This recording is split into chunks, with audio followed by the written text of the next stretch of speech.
Icontaf Podcast. Bienvenue dans ce nouvel épisode. Pourquoi certains vêtements te donnent de la force? Il y a des vêtements qu'on porte sans trop y penser. Et puis, il y a ceux qui nous donnent de la force. Ceux qui, dès qu'on les enfile, changent quelque chose en nous. Je suis sûre que tu en as déjà au moins un en tête. Et souvent, ce n'est pas un hasard. Ce sentiment-là, cette sensation de calme, d'assurance ou même d'énergie, elle vient de plusieurs choses. La matière, l'histoire du vêtement, la façon dont il tombe sur nous et parfois l'état dans lequel on était quand on l'a porté pour la première fois. Ce que j'ai appris avec le temps, c'est que la matière change vraiment notre manière de nous tenir. Un tissu brut, respirant, doux, ça apaise le corps d'abord, puis l'esprit. À l'inverse, tu as sûrement déjà ressenti cette irritation subtile, ce frottement, ce tissu qui ne respire pas. On peut parler par exemple des produits de la fast fashion, en majorité en polyester, littéralement du plastique sur la peau. Ça joue sur l'humeur et sur la confiance. Quand un vêtement est fait avec patience, avec la main d'un artisan et non en masse à la chaîne, il porte quelque chose, une intention, une lenteur, une forme de respect et je crois que ça se ressent. Pour certaines personnes, un vêtement peut même devenir un talisman, pas dans un sens magique au sens strict, mais dans le sens d'un objet qui accompagne, qui protège, qui ancre. On le porte pour un entretien, une prise de parole, une fête, une étape importante, et le tissu absorbe un peu tout ça.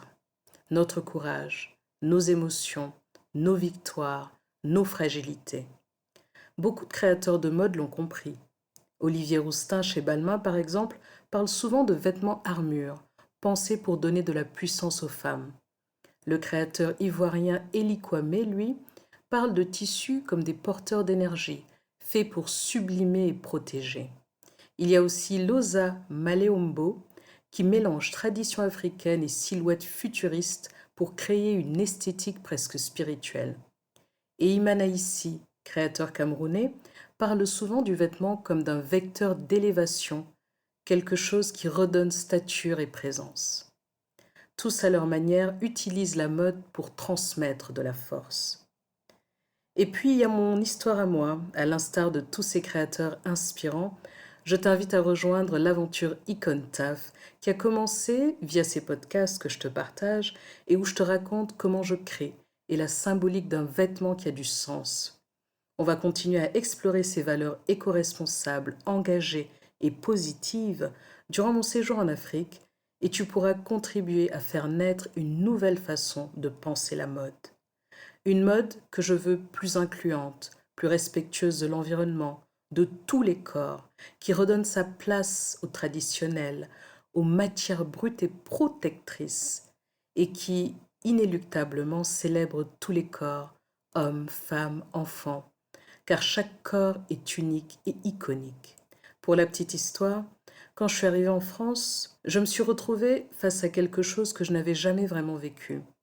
Des vêtements qui ne tombaient pas comme j'en avais l'habitude, des chemises par exemple où mes bras étaient serrés aux manches, cette frustration de toujours essayer une pièce dont une ou plusieurs parties rejetaient certaines parties de mon corps.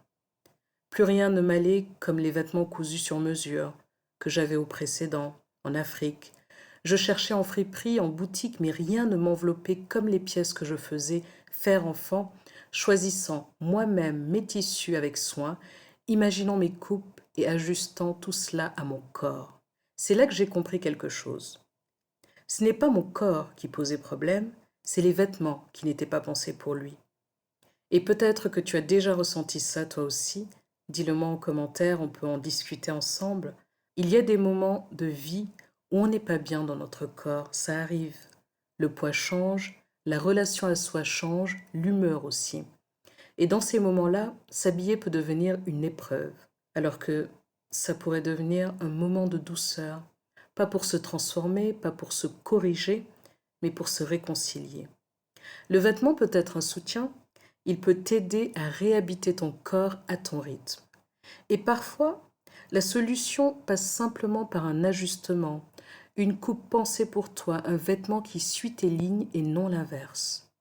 Nos corps évoluent certes, nos vies aussi, et c'est normal. On ne devrait pas en culpabiliser, non. Il y a aussi les couleurs, elles aussi ont une force.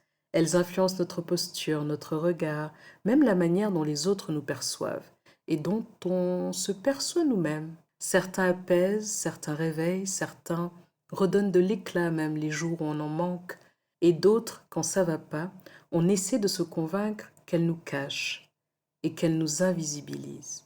Parfois un simple bleu profond, un ocre chaud, un blanc franc, ça change notre énergie. Alors oui, certains vêtements donnent de la force parce qu'ils sont bien faits, parce qu'ils sont porteurs de sens, parce qu'ils ont été pensés pour un corps réel, un corps vivant, un corps qui mérite d'être célébré quel qu'il soit. Si tu veux continuer ce cheminement vers la force à travers le vêtement, je t'invite à t'abonner à ce podcast. Si cet épisode t'a parlé, à laisser 5 étoiles. Au prochain épisode, on apprendra à mieux se connaître. On ira explorer le marché, un vrai laboratoire de mode qui a été mon premier terrain d'apprentissage. À très vite.